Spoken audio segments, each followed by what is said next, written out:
President Trump addressed a joint session of Congress and claimed that no president has changed government faster than him. Yeah, and nobody changed airport security faster than bin Laden. Donald Trump Jr. mocked the attack on Pelosi's husband by posting an image of a hammer and a pair of underpants with the message, "Got my Paul Pelosi Halloween costume ready." And I would agree that Don Jr. is probably the expert on getting hammered in your underwear. Well, America elected Donald Trump to run the country like a business, but it turns out he's running it like one of his businesses. I love that you can intentionally ruin the economy and still get to stay president. It's like if you drunk drove your car through the window of the DMV and they were like, "License renewed." The Democratic National Committee protested President Trump's plans to accept a $400 million luxury jet from Qatar by flying a banner over Mar-a-Lago reading Qatar-a-Lago.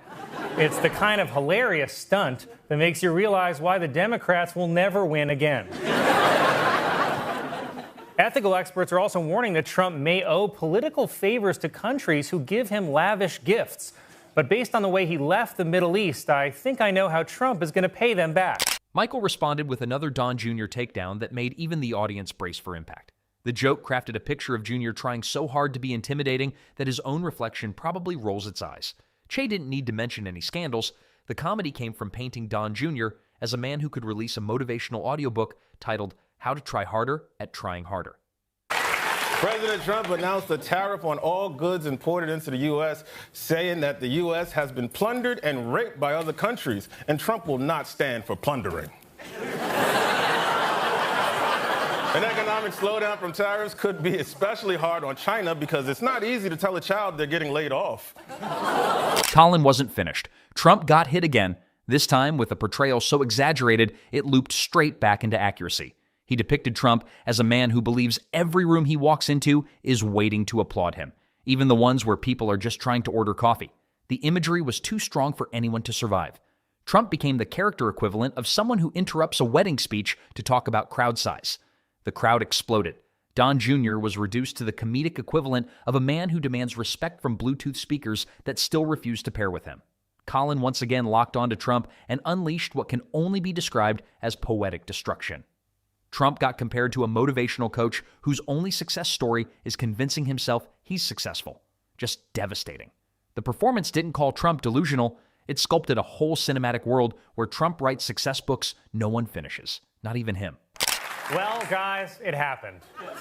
Last night, President Trump posted an AI-generated image of himself as the Pope, apparently ordering a one-way ticket to hell. Who posts a photo of themselves dressed like a guy who died a week ago? Trump was at the Pope's funeral. That means he walked past an open casket and was like, "Oh, we should do a Who Wore It Best." Che hit the switch again, and Don Jr. took another round. Jr. was painted as the man who treats every speech like a blockbuster trailer, only for the movie to get a 13% rating. The audience was barely breathing. Che's delivery was so composed while the content was so violent that the contrast was art.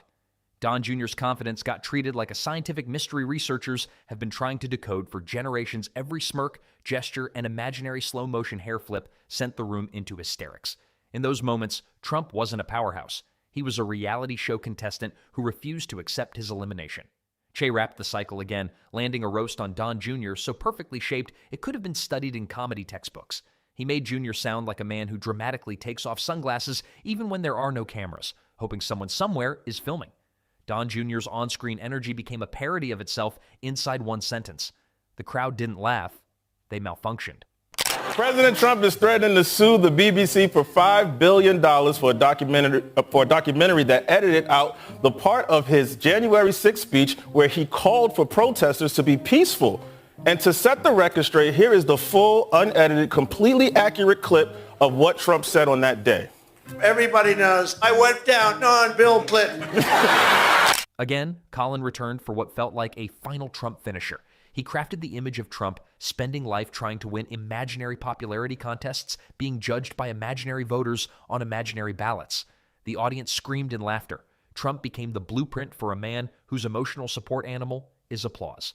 Colin delivered it without flinching, as if casually ordering food while leveling dynasties. Michael Che reappeared with one final knockout on Don Jr., and it was nuclear. Che leaned halfway into villain energy and halfway into therapist energy, and both halves were lethal. Junior's entire public persona got compacted into a comedic snowball and hurled directly into orbit. Colin stepped in once more with the energy of someone wrapping up a masterpiece. Trump's exaggerated confidence was framed as something so fragile it could be shattered by a room with insufficient applause. The stage was still buzzing, and he delivered the joke as if closing the lid on a myth that never recovered from sarcasm. In a cabinet meeting, President Trump acknowledged that due to his tariffs, this Christmas, children might only get 2 dolls instead of 30 dolls. Which brings me to my new segment, Oh, Hell No. Oh, hell no! Oh, boy. Now, I rarely talk directly to the president, but you listen and you listen good. If I wake up on Christmas morning and I run downstairs to find only 2 dolls under my tree, I will lose my effing. Che finished by sealing Don Jr.'s fate with one final lingering burn.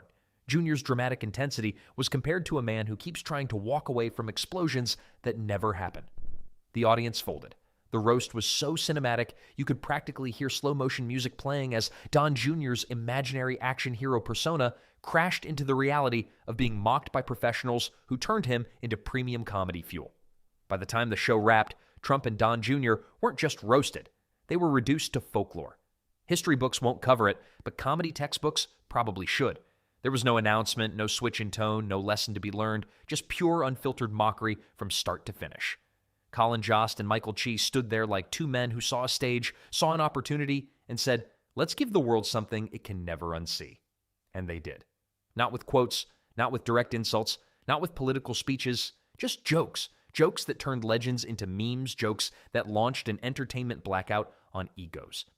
President Trump, while on his trip, said that Iran has sort of agreed to terms for a nuclear deal in the same way Trump has sort of agreed to uphold the Constitution. Many people in Saudi Arabia were very happy with President Trump's visit to the country because rich Saudis love to fly out thick blondes. President Trump responded to a report showing the U.S. economy was declining by posting, "Be patient. And if his brain gets any worse, he's gonna be patient." Jokes that left Trump looking like a man desperately refreshing social media for validation, and Don Jr. trying to rehearse emotional power speeches into a bathroom mirror that has already given up. The crowd didn't leave the venue. They floated out.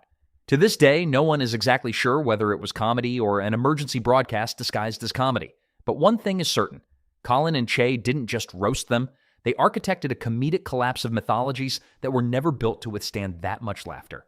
Even after the show ended and everyone went home, the aftershocks of the roast kept echoing through the week.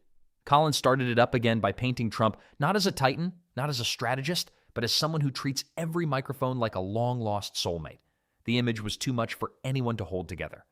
Che tapped into that hilarious sweet spot where confidence meets confusion, and by the time the audience reacted, Don Jr.'s public persona had been reduced to a motivational poster taped to a refrigerator by someone who ran out of magnets. Colin wasn't done. He came back to Trump with the smoothness of someone buttering toast, except the toast was a political legacy and the butter was sarcasm. Trump got depicted like a guy who takes every moment personally, including sunsets, brisk winds, and furniture arrangements. The comedic brutality didn't rely on facts, just the simple idea that this is a man who could turn bumping into a table into a national emergency. The crowd didn't laugh politely. They reacted like they were being electrocuted by comedy.